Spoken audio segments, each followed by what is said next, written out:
बिस्मिल्लाहिर्रहमानिर्रहीम। अस्सलाम वालेकुम नादरीन, आप यूट्यूब चैनल देख रहे हैं। मैं इमरान खान हूँ। नादरीन, पाकिस्तान का एक अजीबोगरीब स्कैंडल पकड़ा गया और ये बहुत बड़ा स्कैंडल है। शायद अगर मैं ये कहूँ कि माशी नुक्ता नज़र से ये मौजूदा रजीम का सबसे बड़ा स्कैंडल है तो ये गलत नहीं होगा। यानी इन्होंने बहुत सारे स्कैंडल्स इनके आए। चीनी का स्कैंडल आया, इनका आटे का स्कैंडल आया, बहुत सारी करप्शन का स्कैंडल आया, फिर जो सैलाब मुतासरीन के लिए पैसा आया वो कहाँ खर्च हुआ वो आज तक पता नहीं चला। एक भी प्रोजेक्ट ये दिखा नहीं पाए। बेशुमार इनके स्कैंडल्स आए। इन्होंने कहा जी बहुत बड़ी बड़ी इन्वेस्टमेंट्स आ रही हैं पाकिस्तान में, कोई नहीं पहुंची। फिर जो चीज़ पता चलती है हमें फ़ॉरेन मीडिया से पता चलती है। पाकिस्तान के अंदर कुछ हो रहा है तो या तो हमें यूरोप का, मगरब का मीडिया बताता है या अमेरिका का मीडिया बताता है। पाकिस्तान के अंदर कोई भी इंफॉर्मेशन दी नहीं जाती, पता नहीं चलती। यहाँ पे सारे मामला खुफिया रखे जाते हैं। जैसा कि अभी ना कोई डिनाई कर रहा है, ना कोई उसकी तस्दीक और ना कोई तरदीद कर रहा है, कोई बात ही नहीं कर रहा, बता ही नहीं रहा कि वाकई अमेरिका को गवादर के नज़दीक एक बड़ा समंदर के किनारे हिस्सा देने का फैसला हो चुका है, जहां अमेरिका अपना प्रॉपर एक पूरा निज़ाम बना लेगा। हुआ तो ये उसके नाम के ऊपर है, तिजारत के, कि तिजारती नुक्ता नज़र से वो यहां से मादनियात ले जा सकते हैं खुल खुला के। लेकिन जो जहाज जाते हैं वो वापस भी तो आते हैं ना।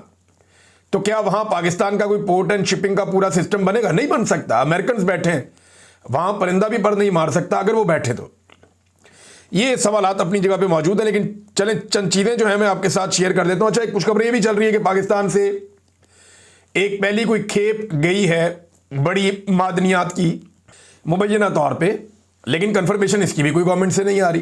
तो पाकिस्तान की हुकूमत जो है वो आदादा शुमार को, डाटा को, चीज़ों को, मालूमात को वो छुपाती है। ट्रंप के किस प्लान के ऊपर शहबाज शरीफ और फील्ड मार्शल ने कहा जी ये ओके है और हम आपके साथ खड़े हैं शुरू से, वो प्लान के बारे में उन्होंने कौम को कुछ नहीं बताया।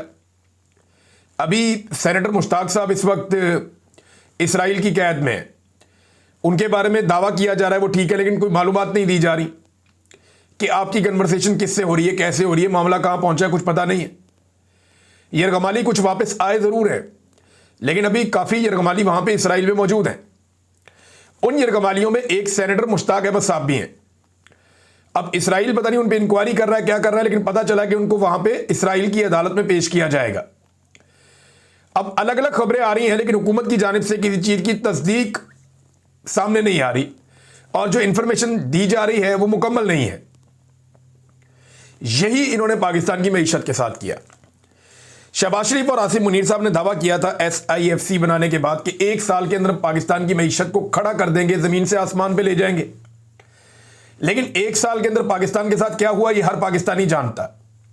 जो आदमी भी पाकिस्तान के अंदर रहता है, काम करता है, उसको पता है कि टैक्सेस बढ़ गए हैं, अखराजात बहुत ज़्यादा बढ़ गए हैं, आमदन उस तरीके से नहीं बढ़ी पाकिस्तानियों की, गुर्बत में इजाफा हो गया है, बेरोज़गारी में इजाफा हो गया है, लोग सरमाया लेकर पाकिस्तान से बाहर जा रहे हैं, बेशुमार पाकिस्तानी पाकिस्तान को छोड़ छोड़ कर जा रहे हैं। पाकिस्तान दुनिया का वो टॉप मुल्क बन गया है जिसके शहरी अपना होमलैंड छोड़कर या अपनी ज़मीन छोड़कर वो दूसरे मुल्कों में मुंतकिल हो रहे हैं। इसको पूरी दुनिया में ब्रेन ड्रेन कहा जाता है, पाकिस्तान में इसको ब्रेन गेन कहा जाता है, क्योंकि एक्चुअली ये होता है। देखें, अगर आपकी स्किल्ड लेबर पूरी दुनिया में जाके काम करती है और वो पैसा पाकिस्तान भेजती है तो इससे मुल्क को फ़ायदा ही होता है। लेकिन जिस नौइयत के और जिस काबिलियत के लोग पाकिस्तान को छोड़कर जा रहे हैं, ये लोग पाकिस्तान चलाने के लिए भी बहुत ज़रूरी है। 25 करोड़ का मुल्क है ना, इसके निज़ाम को चलाने के लिए काबिल लोग चाहिए थे, ऐसे लोग चाहिए थे जो हुनरमंद हैं, तरबियत याफ्ता हैं। जब ये लोग मुल्क को छोड़कर जाएंगे, और ऐसे लोग भी चाहिए जो सरमायाकारी करें, जब वो लोग भी मुल्क को छोड़कर जाएंगे तो फिर ये ब्रेन ड्रेन है। ये बड़ा बारीक सफ़र है, क्या समझना पड़ेगा कि जब बहुत ज़्यादा काम के लोग आपके मुल्क को चलाने के लिए पूरे हो जाएं तो इजाफी लोग बाहर जाने चाहिए। वो ब्रेन गेन है कि आप पैसा बनाएंगे, आपके इजाफी लेबर आपने बाहर भेज दी। लेकिन जिस मुल्क में काम के लोग, कीमती लोग मुल्क छोड़ छोड़ कर जाएं, डॉक्टर्स, इंजीनियर्स, IT एक्सपर्ट्स, सरमायादार, हुनरमंद, स्किल्ड वर्कर्स, जब वो जाएंगे तो फिर वो मुल्क जो है वो ब्रेन ड्रेन के ज़ुमरे में आता है ये मामला। बहरहाल इनका एक और झूठ पकड़ा गया और ये झूठ पकड़ा है IMF ने। पाकिस्तान के जो स्टेट बैंक है उसने एक दावा किया था जुलाई में कि 14 साल के बाद हमारा करंट अकाउंट सरप्लस हो गया है और हमारा खसारा खत्म हो गया है। ये होता क्या है जरा ये आप समझ लीजिए। और ये मामला होता है पाकिस्तान सिंगल विंडो से निकलता है। ये एक इदारा बनाया गया है ताकि मामला जो है उनमें शफाफियत आए। लेकिन मैंने आपको कुछ अर्सा पहले गाड़ियों का एक स्कैंडल बताया था और आपको कहा था कि पाकिस्तान सिंगल विंडो इसके अफसरान ये इन्वॉल्व है और उसके बाद एक्शन हुआ भी। लेकिन क्योंकि हमने 2-3 वीडियोस की वो एक्शन हुआ, गायब हो गया, पता ही नहीं चला किसका क्या बना। तो पाकिस्तान सिंगल विंडो के ऊपर नजर रख लें, आप इसको इंक्वायर कर लें। अभी IMF ने इंक्वायरी की है तो उनके पास कुछ चीजें निकल के सामने आ गई और उन्होंने पाकिस्तान से सवाल जवाब भी कर लिए। पहले आप ये समझ लीजिए कि ये सरप्लस क्या होता है और खसारा क्या होता है। देखिए मैं बिल्कुल सादा कर देता हूं आपके लिए। अगर एक मुल्क से ज्यादा पैसों की चीजें बाहर जाएं और कम पैसों की चीजें उस मुल्क के अंदर आएं तो वो मुल्क मुनाफे में जाता है। यानी हमने ज्यादा चीजें बेची हैं और कम पैसों की चीजें खरीदी हैं, लिहाजा मुनाफे में है। हमने 1000 रुपए की चीजें बेची और हमने 500 रुपए की चीजें खरीदी तो हमारे पास ना सिर्फ 500 की चीजें हैं बल्कि 500 रुपया भी हमारे पास है, तो ये हमारा मुनाफा है। लेकिन अगर एक मुल्क ज्यादा चीजें खरीदे और कम पैसों की चीजें बेचे तो वो खसारे में होता है। मिसाल के तौर पे आपने 1000 रुपए की चीजें खरीदी अपने मुल्क में और 500 रुपए की चीजें दूसरे मुल्कों को बेची तो आप 500 रुपए खसारा में चले गए। ये है जी करंट अकाउंट का सिंपल समझने का तरीका। अच्छा, अगर दोनों चीजें बराबर हैं कि 500 की बेची 500 की खरीदी तो आपका एक बैलेंस बन जाता है, गुजारा हो जाता है। दुनिया के अंदर बहुत सारे मुल्क हैं, उनके पास मादनियां आते हैं, उनके पास तेल निकलता है, वो बेचते हैं और बाकी चीजें खरीदते हैं। तो कई ममालिक, जितने भी तरक्की याफ्ता ममालिक हैं, बड़े ममालिक हैं, वो ज्यादा चीजें बेचते हैं, वो मैन्युफैक्चरिंग करते हैं। जापान है, पूरी दुनिया को गाड़ियां, टेक्नोलॉजी और चीजें वो बेचते हैं। चाइना है, वो पूरी दुनिया को बेशुमार चीजें बेचता है और कम चीजें खरीदता है। तो ये मुल्क, इनकी इकोनॉमी बहुत तेजी से आगे जाती है। जब दुनिया के बड़े बड़े इदारे IMF, वर्ल्ड बैंक या एशियन डेवलपमेंट बैंक या बाकी ये किसी मुल्क को कर्जा देते हैं ना, तो वो ये देखते हैं कि उनका करंट अकाउंट की सूरत-ए-हाल क्या है। ये ज्यादा चीजें बेच रहे हैं, इसकी बुनियाद पे वो मुद्दत का तयन करते हैं, अमाउंट का तयन करते हैं और सूद का तयन भी करते हैं कि पैसे वापस आने का इम्कान है भी या नहीं, इनका तो सौदा ही नहीं बिक रहा। ये होता है। तो हुकूमत की जो माशी मैदान में कामयाबी होती है ना, उसका इन्हिसार इसके ऊपर भी होता है कि आपका करंट अकाउंट कैसा चल रहा है। इसी बुनियाद पे आलमी इदारे आपको कर्जे देने की शराइत का फैसला करते हैं, सूद और कर्जे की मुद्दत का फैसला भी करते हैं। अब हुआ यह है कि पाकिस्तान ने गुज़िश्ता 2 सालों में 11 अरब डॉलर्स की इंपोर्ट्स कम दिखाई हैं। पहले आप ये जान लें कि 11 अरब डॉलर कितना होता है। ये इतना पैसा होता है कि 1 अरब डॉलर के लिए आपका वजीर आज़म दुनिया के कई चक्कर लगाता है। 1 अरब डॉलर दे दें, आप दे दें, आप दे दें, आप थोड़ा दे दें। यानी सऊदी अरब ने 3 अरब डॉलर दिए, हमारे अकाउंट में रखे, तो हम उनके बड़ा लंबा अरसा एहसानमंद रहे। अभी भी उनके बहुत पैसे पड़े हुए हैं। चाइना ने आपके अकाउंट में चंद अरब डॉलर रखे हुए हैं, UAE ने रखे हुए हैं, तो आप आंखें नहीं उठा सकते। IMF से आपने 7 अरब डॉलर लेना और मुज़ाकरात पे मुज़ाकरात आपके हुए, आपने तमाम शराइत मानी और ये 7 अरब डॉलर आपको 3 साल से जायद की मुद्दत में मिलना है। यानी सालाना अगर आप निकालें तो आपका बन जाता है लगभग 2-2.25 अरब डॉलर, 2.5 अरब डॉलर चले आप लगा लें। तो 2.25 अरब डॉलर सालाना के लिए आपने कितने पापड़ बेले?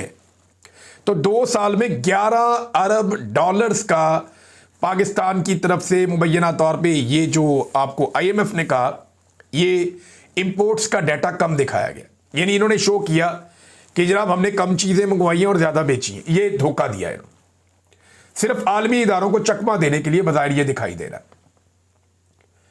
तो ये पकड़ा गया है। तो IMF ने इसके ऊपर अब मांग ली सफाई कि जनाब निकाल के लाओ सही डाटा, ये आपने क्या किया है। तो इससे पाकिस्तान की मईशत पे फिर मनफी असरात पड़ेंगे। देखिए, हर चीज इनकी गलत है। पहले ये चीजों को संभाल नहीं पा रहे थे, फिर इन्होंने डाटा खराब करना शुरू कर दिया कि जनाब चीजें ठीक नहीं हो रही तो नहीं हो रही, हम चीजों को ठीक कहना शुरू कर देते हैं, हम डाटा ही गलत कर देते हैं। मिसाल के तौर पे पाकिस्तान में महंगाई लगातार बढ़ रही है, बढ़ती जा रही है। लेकिन इनका डाटा ये कह रहा है कि नहीं, पाकिस्तान में महंगाई कम हो रही है। डाटा कह रहा है महंगाई कम हो रही है, सिंगल डिजिट में आ गई, कोई प्रॉब्लम नहीं है। लेकिन आम आदमी को पूछे तो उसको पता चले महंगाई तो बहुत बढ़ गई है, मेरी तो कमर टूट गई है, मैं तो गुजारा ही नहीं कर पा रहा, आम आदमी कहेगा। तो ये कैसी महंगाई कम हो रही है? लेकिन वो सिर्फ डाटा में कम हो रही है, सरकारी आदादो शुमार के अंदर 2 नंबरी की जाती है। धोखा है, पाकिस्तानियों को तो ये धोखा दे देते हैं, लेकिन आलमी इदारे इन्हें पकड़ लेते हैं। ये एक बड़ा स्कैंडल है जो अब सामने आ गया है। नाज़रीन, शहबाज शरीफ साहब जो मास्टर ये सारी चीज़ें कर रहे हैं, उनकी ज़ेर निगरानी और एस्टेब्लिशमेंट मिलकर ये कर रहे हैं, वो टिकते ही नहीं पाकिस्तान में। इमरान खान साहब के दौर में बड़े अरसे बाद पता चलता था कि वज़ीर आज़म किसी दौरे पर जा रहा है, तो एक वैल्यू होती थी कि वज़ीर आज़म दौरे पर जा रहा है, दुनिया में इज्जत भी होती थी, इनका वज़ीर आज़म आया जी दौरे पे। शहबाज शरीफ साहब ने एयरफोर्स 1 के तैयारे को रिक्शा बनाया हुआ है, कभी एक चढ़ जाता है, कभी दूसरा, कभी तीसरा, कभी ये खड़े होकर सवारियां पूरी कर रहे होते हैं, जगह खाली है, इसको भी बिठा लो, इसको भी बिठा लो, उसको भी बिठा लो। अब जनाब इतना लंबा टूर करके आए, पहले ये चाइना वाइना का टूर किया, उससे पहले एक और टूर था, पहले अजरबैजान गए हुए थे, उससे पहले अरब ममालिक का एक टूर था, अभी अरब ममालिक से घूमते घूमते वहां यूरोप चले गए, यूरोप से बरतानिया चले गए, बरतानिया से अमेरिका चले गए, वहां से वापस फिर कहीं चले गए, और वहां से अभी पाकिस्तान पहुंचे ही थे कि फिर निकल के मलेशिया चले गए। ये एक गरीब मुल्क का वज़ीर आज़म है। इतना तो वो नहीं घूमते जो पैसा बांटने के लिए घूमते हैं, और जितना ये घूम रहे हैं जो पैसा मांगने के लिए घूमते हैं। तो पैसा तो इनको कोई देता नहीं है, क्योंकि क्रेडिबिलिटी इन्होंने ख़त्म कर दी है, और लोग ये सोचते हैं कि हम इनको पैसा दे दें तो पैसा वापस कौन करेगा। अब ये 2 रोज़ा दौरे पर मलेशिया रवाना हो गए हैं। ऐसा लगता है कि हम अमेरिकन एस्टेब्लिशमेंट की बी टीम के तौर पे काम कर रहे हैं और कुछ नहीं है, जबकि पाकिस्तान में ये लोगों को बेवकूफ़ बना रहे हैं एक नूरा कुश्ती के जरिए से। आप गौर करें, नून लीग, पीपल्स पार्टी, ANP, ये सारे एक दूसरे को ताने दे रहे हैं कि तू भी हार गया, तू भी हार गया, तेरी तो औकात ही कोई नहीं है, तो ये तो जनाब पकड़ के सेनेटर बनाया, तो मांगे तांगे की सीटें हैं, और नवाज शरीफ लाहौर से हार गया, फलाना ये कर दिया। ये सारे एक दूसरे को ताने दे रहे हैं कि जाली फॉर्म 47 तुम्हारे पास है, तुम भी फ्रॉड हो, तुम भी फ्रॉड हो, तुम भी धोखाबाज हो। ये सब एक दूसरे को ताने जरूर दे रहे हैं, लेकिन ये नहीं बता रहे कि इनकी सियासत खत्म कैसे हुई और किसने की। देखिए, इनकी जो सियासत खत्म हुई वो बूट पॉलिश की वजह से हुई। इन सारों ने अवाम के सामने खड़े होकर वादा किया था कि ये वोट को इज्जत देंगे, और बड़े बड़े दावे और वादे करके इन सब ने बूट पकड़ के पॉलिश शुरू कर दी। तो अवाम की नज़रों में ये गिर गए, और इन्हें शिकस्त देने वाला आदमी इमरान खान है, जेल में कैद है, आज उसकी सालगिरह का दिन है, और वो ये कहता है जी मैं ना जरदारी बनूंगा, ना मैं नवाज शरीफ बनूंगा, ना मैं कोई मुनाफकत करूंगा, और मैंने ऐसी कोई डील नहीं करनी, मैं किसी डील का कायल नहीं हूं, मैं इनकी तरह डील नहीं करूंगा, जिसने आना है पाकिस्तान के लिए बात करनी है, बैठो बात कर लेते हैं, इदारे जाएं अपनी हुदूद के अंदर और हम अपना काम करें। असल तो फार्मूला ये होना चाहिए। फिलहाल इमरान खान साहब ये कह भी रहे हैं, और जब तक ये कह रहे हैं पब्लिक उनके साथ खड़ी है। बहरहाल ये एक नूरा कुश्ती कर रहे हैं। कैदी नंबर 804 ने इनकी सियासत खत्म की है। अब एक दूसरे की सियासत जिंदा करने के लिए ना एक दूसरे को रेस्क्यू कर रहे हैं। यानी मरियम नवाज ना, जो पानी जाता है ना सिंध के अंदर, दरियाए सिंध में, उसमें नहरें निकाली हैं ना, तो सिंध के लोग बड़े नाराज हैं। मरियम नवाज वो अपने खाते में लेना चाह रही हैं इल्जाम कि जरदारी खानदान बच जाए। हालांकि मरियम नवाज इस सारे खेल में ना 3 में ना 13 में मिलिट्री एस्टेब्लिशमेंट ने फैसला किया था कि हमने दरियाए सिंध में से नहरें निकाल के चोलिस्तान के अंदर रेगिस्तान में लेकर जानी है, और वहां पे हमने वहां पे आबपाशी करनी है और फसलें लगानी है, और वहां पे अरब ममालिक के लिए कुछ चारा भी लगता है जानवरों का। वो बड़ा कमाल एक प्रोजेक्ट बना रहे हैं वहां पे, लेकिन सिंधियों का पानी वहां पे जा रहा है, सिंध के लोग उस पर सरापा एहतजाज हो गए। अब मरियम नवाज उसका इल्ज़ाम अपने पे लेना चाह रही हैं ताकि जरदारी खानदान रेस्क्यू हो जाए। लेकिन हकीकत यह है कि देखिए, ये क्रेडिट जरदारी साहब को ही जाता है। उन्होंने ये हिम्मत की थी सबसे पहले, उन्होंने इसका, बल्कि उन्होंने अनाउंसमेंट भी की थी, जरदारी साहब ने इसके लिए बयान भी जारी किया था, प्रेसिडेंट ऑफ पाकिस्तान के अपने अकाउंट से बयान जारी हुआ था। ये 6 नहरें जरदारी साहब को क्रेडिट जाता है। मरियम नवाज अपने पर इल्जाम लेकर जरदारी साहब को बचाना चाह रही। तो एक्चुअली ये एक दूसरे को रेस्क्यू कर रहे हैं और अपने अपने कारकुनों को मोटिवेट करने की कोशिश कर रहे हैं कि चलो यार, हम इमरान खान को कुछ नहीं कहते, चलो नवाज शरीफ को तो गाली निकाल दो। मरियम नवाज अपने कारकुनों को कहती है, अच्छा चलो इमरान खान से तो आप डरते हैं, शर्म आती है आपको, चलो जरदारी को तो गाली निकाल दो। तो कारकुनों को खड़ा करने के लिए एक दूसरे से नूरा कुश्ती कर रहे हैं, और इसमें कुछ नहीं है। ANP के हवाले से अली अमीन गंडापुर, ऐसा लगता है कि एक दफ़ा फिर साबित हुआ कि उनके इख्तियार में कुछ नहीं है। गंडापुर ने पुलिस को कहा कि जी आप एमल वली खान और उसकी फैमिली की सिक्योरिटी वापस ना लें। और मैं आपको बताऊं, ये खानदान वाकई खतरे में है, ये कोई मजाक नहीं है, इनकी सिक्योरिटी वाकई खतरे में है। और खतरे में क्यों है ये हम सब जानते हैं। इनका दहशतगर्दी के ऊपर एक बड़ा वाज़ेह मौक़िफ़ रहा है, इन्होंने मिलिट्री ऑपरेशंस को सपोर्ट किया है, तो इनके बहुत दुश्मन है। और इनके जो इनकी सियासी जमात है उसके ऊपर सबसे ज़्यादा अटैक्स भी खैबर पख्तूनख्वा में हुए हैं। तो एमल वली खान की सिक्योरिटी, उसकी फैमिली की सिक्योरिटी लेने का मतलब यह है कि आप उनकी जान को खतरे में डाल रहे हैं। तो गंडापुर ने आईजी को कहा कि ऐसा ना करो, लेकिन एएनपी ने दावा किया है कि गंडापुर की बात पुलिस ने नहीं मानी और एमल वली के खानदान की और एमल वली की सिक्योरिटी वापस ले ली गई है। ये नाज़रीन गंडापुर साहब की इस वक्त औकात रह गई है। बदकिस्मती से मुझे ये अल्फाज इस्तेमाल करने पड़ रहे हैं, लेकिन ये हकीकत है, मैं क्या करूं। नाज़रीन, जमात इस्लामी ने एक बड़ा तगड़ा एहतजाज किया गज़ा के हक़ में। 30 मिनट की तकरीर में जिन लोगों ने सुनी, मैंने तो नहीं सुनी, लेकिन सोशल मीडिया पे जिन लोगों ने सुनी उन्होंने लिखा, कुछ जर्नलिस्ट उन्होंने भी बताया कि इमरान खान साहब पे चढ़ाई खूब की हाफिज नईमुर रहमान साहब ने, मगर सेनेटर मुश्ताक साहब का मुकदमा नहीं उठाया। और कुछ सार्फिन ये भी बता रहे हैं उनका नाम तक नहीं लिया। तो बदकिस्मती है। और जमात इस्लामी का मैं आपको बता रहा हूँ ना, मजहबी सियासी जमातों को, मैंने आपको 2 जमातों को बताया था कि इनको इजाज़त दी गई इस्टेब्लिशमेंट की जानिब से कि आप लोगों ने फ़लस्तीन के हक़ में इसराइल के ख़िलाफ़ आपने मुज़ाहरे करने, आपने आवाज़ उठानी है और मशरूत ये आवाज़ आपने उठानी है। हमें कुछ नहीं कहना, आपने जो कहना है इमरान खान को कहना। जेल में बैठा है उसके ऊपर तनकीद आप ज़रूर करें, हम पे भी कर लें, लेकिन इमरान खान पे ज़रूर तनकीद करें, उसको दीवार के साथ लगाएं।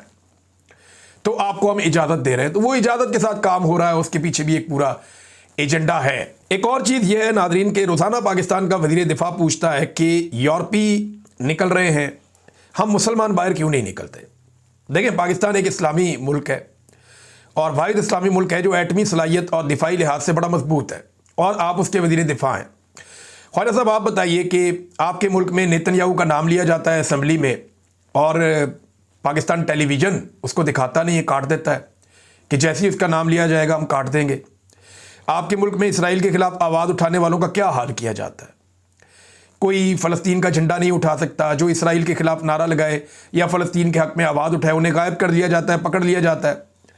अब जमील बहराम को अगवा किया गया, 3 दिन हो गए हैं, कोई अदालत में पेश नहीं किया। उसकी फैमिली कह रही है कि भाई वो गज़ा के बारे में उसने पोस्ट लगाई है ना, आपको क्या एतराज़ है, आपने उसको जबरी तौर पर लापता कर दिया है। तो ख्वाजा आसिफ साहब, आप और आपके इदारे ये कर रहे हैं ना। जब आप पाकिस्तान में लोगों को ऐसे दबाएंगे, कुचलेंगे, मगरबी ममालिक में लोग निकलते हैं, उन्हें पता है कि उनको हिरासा नहीं किया जाएगा, उन्हें पता है उनको अगवा नहीं किया जाएगा, जबरी तौर पे लापता नहीं किया जाएगा, उनके घर नहीं तोड़े जाएंगे, उनका कारोबार नहीं छीना जाएगा, उनकी नौकरियां नहीं छीनी जाएंगी, वो निकल आते हैं। जमहूरियत है, आप लोगों को निशाने इबरत बनाते हैं और फिर आप कहते हैं कि जनाब निकलते क्यों नहीं है। मजहबी सियासी जमातों को एनओसी इस शर्त पे मिला कि इमरान खान पे तनकीद करो, सेनेटर मुश्ताक के लिए आवाज़ मत उठाओ। झंडा कोई उठा ले, आवाज़ उठा ले तो गिरफ्तार कर लेते हैं, तशद्दुद करते हैं। तो ख्वाजा आसिफ साहब, आप खुद निकले ना एहतजाज करने के लिए बाहर, आप भी पाकिस्तान में रहते हैं और बतौर एक एटमी मुल्क आप पाकिस्तान के वज़ीर दिफा हैं, आपने क्या किया फ़लस्तीनियों के लिए या इसराइल का जुल्म रोकने के लिए जो आप बार बार कहते हैं। अब आज नाज़रीन, गज़ा के हवाले से मैंने आपको एक चीज़ बताई थी, ये एक इंटरनेशनल न्यूज़ है जो मैं आपके साथ शेयर करने जा रहा हूँ, और ये न्यूज़ स्काई न्यूज़ के ऊपर छपी है। वो ये बताते हैं कि गज़ा अमन मुआहदे की आड़ में इसराइल और यासिर अबू शबाब की मकामी मलेशिया का एक और कोई घिनौना किरदार और प्लान सामने आया। हमास का सियासी और अस्करी किरदार ख़त्म करने के बाद इसराइल गज़ा की गवर्नेंस यासिर अबू शबाब की मलेशिया के हवाले करने पर काम कर रहा है। यानी आपने देखा कि शाम के अंदर एक ग्रुप आता है अल जुलानी, और वो अचानक से पूरे शाम के ऊपर उनका कंट्रोल हो जाता है और इसराइल को कोई एतराज़ नहीं है। उनके बेहतरीन ताल्लुकात भी हैं इसराइल से, अमेरिका से, शानदार तरीके से एक इक़्तिदार मुंतकिल हो गया और एक रिजीम चेंज वहाँ पे हो गया। पाकिस्तान में जो इमरान खान चंद चीज़ों पे डट के खड़ा था, उसका रिजीम चेंज हो गया। उसके बाद जो हुक्मरान है उन्होंने कहा सर जैसे कहें जो हुक्म, अब आप फ़लस्तीन के हक़ में मुज़ाहरा भी नहीं कर सकते पाकिस्तान में। तो इसी तरह अब गज़ा में भी इसी किस्म का काम किया जा रहा है। ये स्काई न्यूज़ की रिपोर्ट है। स्काई न्यूज़ की एक तहकीक से इंकशाफ हुआ कि इसराइली खुफिया तौर पर गज़ा की एक मलेशिया की हमायत कर रहे हैं और इसराइल बतौर रियासत ये कर रहा है, ये अस्करी गिरोह है जिसकी हमायत हो रही है। जिसकी क़यादत यासिर अबू शबाब कर रहे हैं, जो पहले एक लूटमार करने वाला शख्स था और अब खुद को जंग के बाद गजा का हुक्मरान बनने के लिए पेश कर रहा है। यह ग्रोह जिसे पॉपुलर फोर्सेस कहा जाता है, पॉपुलर फोर्सेस इसका नाम रखा गया है, इसको अमेरिकी इमदाद से चलने वाली तंजीम गजा ह्यूमैनिटेरियन फाउंडेशन की जानिब से खुराक भी मुहैया की जाती है। हालांकि फलाई इदारा ये कहता है कि वो गैर जानिबदार है, लेकिन उनकी तरफ से इनको सारा सहूलतें, खुराक और चीज़ें मुहैया की जाती हैं। स्काई न्यूज़ को दिए गए एक इंटरव्यू में एक इसराइली फौजी और मलेशिया के एक कमांडर ने तस्दीक की कि इसराइल इस गिरोह को नकदी भी देता है, गाड़ियां भी देता है और हथियार स्मगल करने की इजाज़त भी देता है। नकदी, गाड़ियां और हथियार स्मगल करने की इजाज़त देता है इसराइल इस गिरोह को, और यह सब कुछ कैरम शालूम क्रॉसिंग के जरिए होता है। ये मैप्स आप साथ साथ देख लें। यह गजा का एक बिल्कुल नीचे वाला हिस्सा है जो मिस्र के साथ है। यहां पे समंदर से लेके ऊपर तक एक पूरा एरिया है जो बिल्कुल सिक्योर है। पूरे गजा के अंदर आपको बमबारी नजर आती है, मार कुटाई नजर आती है, बहुत लड़ाई नजर आती है, लेकिन यहां पे जो लोग रहते हैं वो अमन में हैं, इनके ऊपर अटैक नहीं हो रहा, यह दावा किया जा रहा है। सैटेलाइट तस्वीर और सोशल मीडिया वीडियो से जाहिर होता है कि यह मलेशिया जनूबी गजा में अय्याशी की जिंदगी गुजार रही है। इनके इर्द गिर्द शानदार विलाज हैं, दरामदशुदा गाड़ियां और नोटों के ढेर मौजूद हैं, जबकि गजा का ज्यादातर इलाका तबाही के मनाजिर पेश कर रहा है। अक़वाम मुत्तहिदा की एक लीक शुदा रिपोर्ट में पहले ही अबू शबाब के आदमियों को इमदादी काफिलों की लूट मार में मरकजी किरदार के तौर पर नामजद किया गया था और बताया गया था कि इनकी असल आमदनी सिगरेट स्मगलिंग से आती है। इसराइली फौजी ने स्काई न्यूज को बताया कि पॉपुलर फोर्सेस के साथ इसराइल की हमांगी बराह रास्त शिन बैट के जरिए होती है और इसमें यूनिट 585 के मुस्लिम बद्दू सिपाही शामिल हैं जो सरहद पर तैनात हैं।